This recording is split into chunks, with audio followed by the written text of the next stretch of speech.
All right, a very big welcome to you, my viewers and subscribers from all over the world. This is yet another interesting episode of The Truth with Ben Jokes, your favorite political talk show. Now, the draining and the emptying of the nation's treasury continues under Tinubu. The 2025 budget reveals that Tinubu's chief of staff, Gbajabiamila, would be spending 15 million naira on 2 photocopiers, 20 million naira on 4 scanners, 4 computers, and 285 million naira on vehicles. This is just a fraction of the atrocities in the allocation to Gbajabiamila's office alone. And let's not forget that every single item on that list, including the cutleries and utensils, tables and chairs that weren't even mentioned, were purchased in the last budget, or should I say, were budgeted for in the last budget. So every year, Gbajabiamila changes his photocopiers, computers, and scanners. Isn't he a scammer?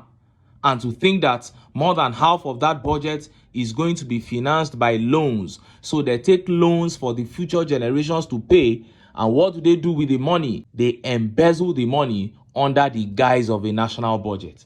That's why the country is sinking in hopelessness. The hopelessness has now turned almost every city in Nigeria into a bedlam for crime. Young Nigerians doing all manner of illegal things to get rich quick. And few hours ago, the Southwest was on fire as Yoruba elders cried out over the dying state of the Southwest, how corruption is eating up the soul of the region. And this update just shows that when out of greed and lust for money, you allow corrupt men to get into power, you further corrupt the society because you have shown the younger ones that money is everything. And just as Nigerians were yet reacting to these, fresh updates on the Dele Farotimi and Afe Babalola saga sprang up. Farotimi has finally been granted bail by the magistrate court in Ekiti, but the session came with so much drama. Before I show you details of these top stories and how Nigerians reacted, let me quickly show you these updates. First one here is a video by Bello El-Rufai. El-Rufai's son in this video was speaking as if he was possessed by the spirit of Peter Obi. See the video. Day of great privilege, and we thank the President and the Executive for laying the budget. Mr. Speaker, a lot of the things have been said already. I'll try to stick to time as quickly as possible by focusing on what I think is important. Recurrent capital is what is being discussed. Mr. Speaker, I want to ask again that this House remembers to compel the Executive to implement the Oronsai report. That's one. Two, we need to cut down on costs, Mr. Speaker. As you rightly heard, the recurrent of various budgets... Members need to be in this room to vote on this particular bill. So for those who are moving around, please sit to make sure you contribute in voting for this. Can I go on, sir? Sir, the recurrent issue is in every budget, even a young person like myself. We budget for vehicles every year. We budget for utensils every year. So what I would like us to do, sir, to open more revenues or block loopholes, is to look at all these ministries that are bringing their budgets. If they bought vehicles last year, please, they should just relax now. Vehicles do not expire. These are the little things, Mr. Speaker, that unless we start looking at them, the loopholes we talk about will not come out. I want to thank the leadership for sessions like this and other experienced members. It's a learning opportunity. But on this, the Oronsai report, sir, should be implemented. It is key. That is one. The second and most important thing to me, since I was I'm still a young man, since I was a boy, budgets every year come with new computers, new furniture. These things don't expire, sir. We should cut them out totally. We can't be asking Nigerians. We can't have a tax reform bill that could shape the fiscal shape of this country. While as leaders, we are not cutting anything. So I urge the chairman, I'm honored, sir, that I chair a committee that has CBN, but my budget is not on here. But committee chairman that are more experienced than myself should look into this. Nigerians are tired of every agency buying fork and knife every year. We should show them we are serious and do these drastic cuts. I really trust the chairman of the Appropriations Committee, and I just thought to raise this issue. It's an opportunity to speak, and may God continue to guide us to do what's necessary for our people. Thank you, sir. Thank you. You heard that. Bello El-Rufai speaking straight out of Peter Obi's books there. Now the issue is simple. Bello El-Rufai will not be taken seriously by the other House of Rep members because he himself is a product of corruption. But shall we continue like that? When does it stop? Presenting a complete joke to Nigerians as a national budget. When will all this stop? It will only stop when Nigerians decide that they want it to. The National Assembly on their own won't stop it because they get their own share from every single ministry and parastatals allocation. At the end of the day, they will come and submit to them, so they are never going to stop it. Only Nigerians can rise to correct the atrocities that have become our known culture. Point blank, period. The next video here is for those who don't truly believe that almost every single case of corruption in Nigeria has a big man behind it. By big man, I mean people connected to Aso Rock. Watch this video, and when we return, we will discuss how people can get away with the things said in this video without backing from Aso Rock. See the video. Of the problems that we confront when we go to field to track projects. Most of the MDAs have in their budget that, okay, we have 100 projects that we are executing this year. We collect their files, we analyze the files, and ICPC now send project trackers to various states to go and look at those projects, whether they are there or not. So under this phase 6, there were some projects that were not found at all. We get to wherever they said the projects were located. Those projects were not there. We invite the contractor, show us where those projects that you have claimed to have executed, where are they? They are not there. So we move further. That's what we are now doing further investigation. By inviting the contractor, by inviting the agency, especially the project supervisor. The project supervisor must have written or must have certified that these projects have been concluded or have been executed, then allowing the contractor to collect government money. So, interesting, but there are also cases of abandoned projects. When you say abandoned projects, and this was for the period of 2023 to 2024, this report, this phase 6, the phase track is 2023 to 2024. So these abandoned projects, when you refer to projects as abandoned, what's the time frame? What do you mean they've been abandoned? Okay, thank you. The phase 6 tracking project, we look at appropriation for 2021, 2022, and 2023. Great. So that's 3 years appropriation. So these are the projects that we combine together and when I go back to the field to track. So if a project that has a life of 1 year is not completed and funds have been collected, that project stands abandoned. So the agency, the contractor, or whoever facilitated the project must come and tell us why those projects are abandoned. So what we have been able to do is that, okay, when the project is abandoned and we have found that, okay, this is abandoned, we invite the project supervisor, come and tell us why this project is abandoned, because definitely you must have certified the project has been maybe completed. So what we have been able to do, we have been able to compel runaway contractors to go back to project site to complete those projects that were abandoned. How many of such projects have they gone back to? Have you compelled the runaway to go back to complete? I think about 163 projects. Out of 1,721 projects. That's minuscule. That's very tiny. But the value, the value of those projects of whose contractor were compelled to go back to sites about around 30-something billion. So that's huge. You heard that. Now, let me put this in simpler perspective. You were paid in full for a national project. Then, after the period within which you should have executed that project elapsed, investigation revealed that the project itself is not in existence. the contractor and the agency were summoned to the ICPC, and everything was confirmed that that project was non-existent, and yet nothing happened. What does this tell you? It tells you that those contractors and the agencies that abandoned those projects are backed by the so-called big men. Then this man said they identified over 1,721 abandoned projects, and they summoned the contractors and the agencies involved. And at the end of the day, they were only able to get 163 runaway contractors to go back to site out of 1,721. Why do you think the remaining 1,558 defaulted and they were not punished? Believe me, it is because they are connected in Aso Rock. And that is what Peter Obi said. That was what Peter Obi was saying during the campaign. He said, if the man sitting in Aso Rock is not corrupt, and he ensures that his family members are not corrupt, he said, then more than 50% of the corruption in Nigeria is gone. And he is right.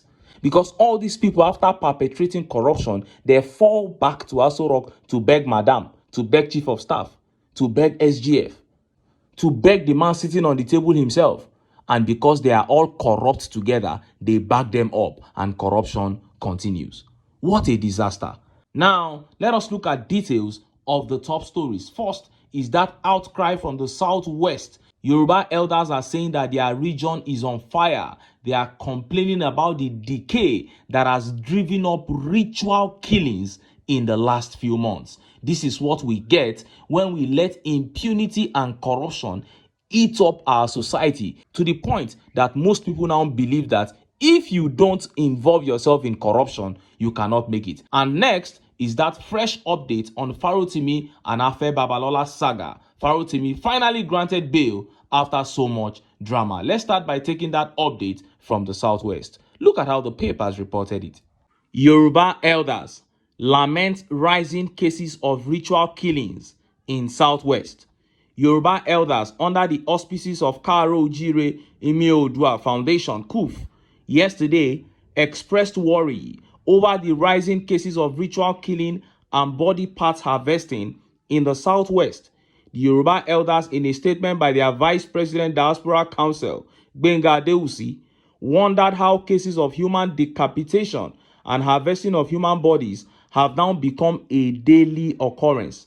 Adeusi said, the occurrence of the activities of those involved in the human ritual in the southwest is indeed a shameful episode that should no longer be ignored and or swept under the carpet by all stakeholders in Yoruba land.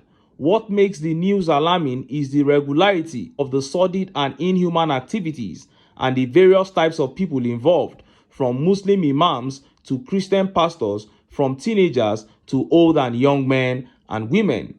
If urgent actions are not taken, it will ultimately affect the peace, tranquility, progress, and development of the Southwest, because no investor wants to invest in an area where citizens are regularly and gruesomely murdered to harvest their body parts. The current evidence gleaned from news reports indicate that majority of those caught by the security services have been Muslim alfas and Christian pastors. However, this simple fact is not an excuse to exonerate the Yoruba people from the menace of ritual killing, because all those caught by the authorities were mostly sons and daughters of the southwest soil. Now, the issue of ritual killing is rampant in Nigeria as we speak, not only in the southwest. The get rich quick wave is everywhere in Nigeria, and it all became worse when INEC declared Tinubu winner of the 2023 presidential election. Me, I know they hide mouth. That is the truth. Make of this what you will, but I believe in what I am saying. You cannot put a man with so much criminal record on that seat and expect that crime rate will not increase in Nigeria. You practically endorsed crime and you think there will be no consequences? You are joking.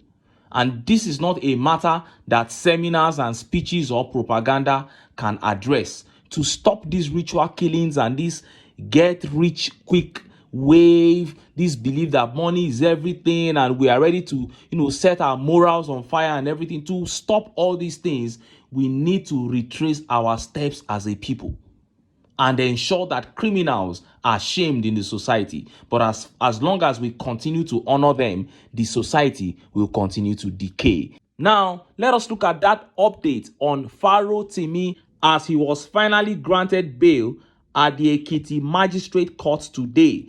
First of all, the magistrate began playing pranks. I don't know if he was trying to attempt to return Dele Farotimi to detention again today, but he began playing pranks. He said the ruling that he wrote on Farotimi's bail application was missing, that he left it at home. Check it out. Breaking. Ekiti Magistrate Court claims ruling on Dele Farotimi's bail application missing, left at home. Sahara reporters. The Ekiti State Magistrate Court in Ado-Ekiti on Friday morning shockingly claimed that its ruling on the bail application filed by human rights lawyer Dele Farotimi is missing. The court is slated to give its ruling on bail application filed by Farotimi today, Friday morning. However, Sahara reporters gathered that the sitting magistrate claimed that he could not find his ruling and adjourned the hearing again for a short period. The magistrate said his ruling note is missing, and for this, he is taking a break. A source inside the court sitting told Sahara reporters. Shore had earlier said that the magistrate received a call while delivering the ruling, which made him stop. But after embarrassing himself up and down, he finally came out and gave the judgment, and Dele Farotimi has been granted bail. But it didn't come without some stupid conditions. Look at how the papers reported it. Breaking. Ekiti Magistrate Court grants Dele Farotimi 30 million naira bail. Bars activists from granting media interview in defamation case. Sahara reporters. The Ekiti State Magistrate Court in Ado-Ekiti has finally granted bail to human rights lawyer Dele Farotimi, who is facing allegations of cybercrime. Farotimi was arrested following a petition by lawyer chief Afe Babalola San. The Ekiti magistrate granted Farotimi's bail application on Friday morning. This comes days after the same court denied the human rights lawyer constitutional freedom. The court granted Farotimi 30 million naira bail with two sureties. One of the sureties must be a house owner. The defendant must submit his passport to the court registrar and shall not grant any media interview. The charge suit number MAD 1476C2024 pits the Ekiti State Commissioner of Police as the complainant against Farotimi as the defendant. Wow. The Nigerian police once again showing why they are the worst police force in the world. And the bail has come with such a huge condition that Dele Farotimi must not grant any interview on the defamation case as he is stepping out. They know that Nigerians are itching to hear from the man that has now become a global hero. I mean, Farotimi has always been a hero for we, the patriotic Nigerians, but he has gone global now. And Paul wrote, he said, Obi has offered to take Dele Farotimi on the bail conditions, a good leader. And Toluwani replied to that tweet. He wrote, a leader par excellence. Peter Obi was really working on the ground and round the clock to see that this bail was granted Dele Farotimi, because if you look at the way they were going about the whole thing, they wanted to keep that man there till January. They never had any plans of releasing him. Their plan was to continue to use adjournments. Nigerian courts that can keep adjourning a case for 2-3 years. That was what they were planning for him, because they knew that if the substance of the case is heard, they might not reach any conclusion that would be able to send him to jail. So they wanted to use adjournment to keep the guy detained. But we thank God that Dele Farotimi has finally been granted his bail, and I'm so happy that Uncle Dele will be able to spend, the Yuletide with his family. Such a courageous and fearless, honest man. I mean, listening to Dele Farotimi talk and being a man from Southwest speak so passionately against evil perpetrated by his region and other regions in Nigeria, it gives me so much joy inside that a human being can just be so fearless, honest, and just. Anyway, make I leave am here. Make I still enter town. Make I go get some ogbonge political news wey una go like. Why? because of una, now I dey here. So don't go away. Don't go.